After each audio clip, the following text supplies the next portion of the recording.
രാജ്യ പുരോഗതിക്ക് നായാടി മുതൽ നസ്രാണി വരെ ഒരുമിക്കണമെന്നും SNDP യോഗം ജനറൽ സെക്രട്ടറി വെള്ളാപ്പള്ളി നടേശൻ പറഞ്ഞു. സച്ചിദാനന്ദ സ്വാമി പറഞ്ഞത് പുതിയ അഭിപ്രായമല്ലെന്നും SNDP ക്ഷേത്രങ്ങളിൽ ഷർട്ടിട്ട് കയറാമെന്ന് വെള്ളാപ്പള്ളി നടേശൻ പറഞ്ഞു. ആചാരങ്ങളും അനുഷ്ഠാനങ്ങളും നോക്കാതെ ഹിന്ദുക്കൾ ഒരുമിക്കണമെന്നും വെള്ളാപ്പള്ളി നടേശൻ കൂട്ടിച്ചേർത്തു. ആ വാക്കുകളിലേക്ക്. നായാടി തൊട്ട് നസ്രാണി വരെ ഇപ്പോഴത്തെ ഐക്യതാണ്. അങ്ങനെ ചിന്തിക്കാനുള്ള ഒരവസ്ഥയിലേക്ക് കേരള രാഷ്ട്രീയം കൊണ്ടെത്തിച്ചു. നായാടി തൊട്ട് നസ്രാണി വരെ കൂട്ടായ്മ വേണമെന്നാണ് ഞങ്ങൾ മൈസൂരിൽ കൂടി യോഗം തീരുമാനിച്ചത്. നസ്രാണിനെ ഒഴിവാക്കുന്നതിൽ കാര്യമില്ല, അവരും കൂടെ വേണം. ഇതൊരു പുതിയ അഭിപ്രായമൊന്നുമല്ല സച്ചിദാനന്ദ സ്വാമി പറഞ്ഞത്. പുള്ളി ആ യോഗത്തിൽ ചെറിയൊരു മുഖ്യാവനം പ്രമാണിയാകാനായിട്ട് ചെയ്തെന്ന് മാത്രമേ ഉള്ളൂ. അതിനകത്ത് വലിയ കാര്യമുള്ള കാര്യമൊന്നുമില്ല. ഇതെത്രയോ കൊല്ലങ്ങൾക്കും ഞങ്ങൾ പറഞ്ഞ് ഞങ്ങളുടെ സ്ഥാപനങ്ങൾ നടപ്പാക്കിക്കൊണ്ടിരിക്കുകയല്ലേ.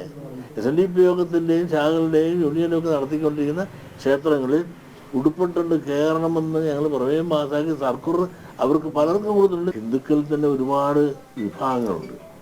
അതുകൊണ്ട് ഈ വിഭാഗങ്ങൾ ഈ ഐത്തവും വന്ന് പറഞ്ഞ് അകന്നു നിൽക്കാതെ ഇവരെല്ലാം തന്നെ യോജിച്ചു പോകണമെന്നാണ്. നിഷ ദിലീപ് ചേരുന്നുണ്ട്. നിഷ, കൃത്യമായ ഒരു മറുപടി വെള്ളാപ്പള്ളി നടേശന്റെ ഭാഗത്ത് നിന്നും ഉണ്ടായിരിക്കുകയാണ്. നായാടി മുതൽ നസ്രാണി വരെ ഒരുമിച്ച് നിൽക്കണം രാജ്യത്തിന്റെ പുരോഗതിക്ക് എന്ന് അദ്ദേഹം പറയുന്നതിനോടൊപ്പം തന്നെ മുഖ്യമന്ത്രിയുടെ വിവാദ പ്രസ്താവനയിൽ കൃത്യമായ ഒരു മറുപടി കൂടി അദ്ദേഹം നടത്തിയിരിക്കുകയാണ്.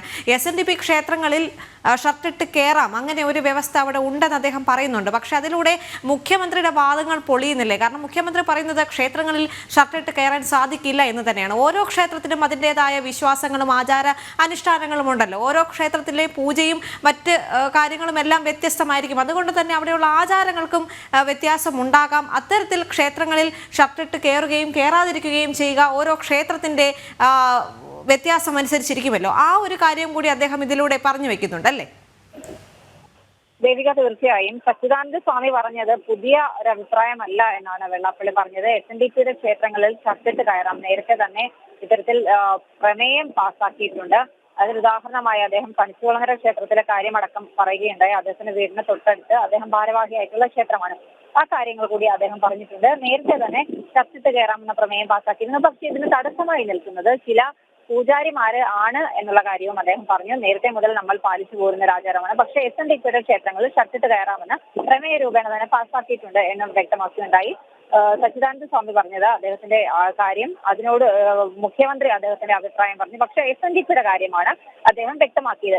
മാത്രമല്ല, നായാടി മുതൽ നസ്രാണി വരെയുള്ള ഒരു കൂട്ടായ്മ വേണം എന്ന SNDPയുടെ അഭിപ്രായം അദ്ദേഹം പറഞ്ഞിട്ടുണ്ട്. അതിന് കാരണം അവർക്ക് ഈ ഒരു വിഭാഗങ്ങൾക്ക് അവശതകളുണ്ട്, അവരെ ഒന്നിച്ചു കൊണ്ടുപോകണം. പക്ഷെ താൻ പറയുന്നത് ഒരു മുസ്ലിം വിരുദ്ധതയായി കാണരുത് എന്നും വെള്ളാപ്പള്ളി നടേശൻ പറയുകയുണ്ടായി. മാത്രമല്ല, ഈ ശിവഗിരി ശിവഗിരിയിൽ വെച്ച് ഉണ്ടായ വിവാദ പരാമർശങ്ങൾ, അതിലൊന്നും അദ്ദേഹം അഭിപ്രായം പറയുന്നില്ല എന്ന് പറഞ്ഞ് ഒഴിഞ്ഞു മാറി. സനാതനധർമ്മവുമായി ബന്ധപ്പെട്ട് മുഖ്യമന്ത്രി പറഞ്ഞ പരാമർശങ്ങളിൽ പ്രതികരിക്കാതെ അദ്ദേഹം ഒഴിഞ്ഞു മാറുകയായിരുന്നു. അത് അദ്ദേഹം അവിടെ വെച്ച് തന്നെ, ആ വേദിയിൽ വെച്ച് തന്നെ മുഖ്യമന്ത്രി ഇല്ലായിരുന്നു, മുഖ്യമന്ത്രി വേദി വിട്ടു. എങ്കിലും മുഖ്യമന്ത്രി നടത്തിയ വിവാദ പ്രസ്താവന സനാതനധർമ്മത്തെയും ഗുരുദേവനെയും അവഹേളിച്ചുകൊണ്ട് മുഖ്യമന്ത്രി നടത്തിയ വിവാദ പ്രസ്താവനയ്ക്ക് അവിടെ വെച്ച് തന്നെ SNDP യോഗം ജനറൽ സെക്രട്ടറി എന്ന നിലയിൽ അദ്ദേഹത്തിന്റെ അഭിപ്രായം പറയുകയുണ്ടായി. പിന്നീട് ഇന്ന് നമ്മൾ ചോദിച്ചെങ്കിലും അദ്ദേഹം അതിന് പ്രതികരിക്കാൻ തയ്യാറായില്ല. പക്ഷേ ഈ നായാടി മുതൽ നസ്രാണി വരെയുള്ള വിഭാഗങ്ങളെ ഒരുമിച്ച് കൊണ്ടുപോകണം, ഒപ്പം തന്നെ ഹിന്ദുക്കൾ ഒറ്റക്കെട്ടായി മുന്നോട്ട് പോകണം എന്ന അദ്ദേഹത്തിന്റെ അഭിപ്രായം അദ്ദേഹം ഇന്ന് പറയുകയുണ്ടായി. ദേവിക. നിഷ ദിലീപാണ് ആലപ്പുഴയിൽ നിന്ന് വിവരങ്ങൾ നൽകിയത്.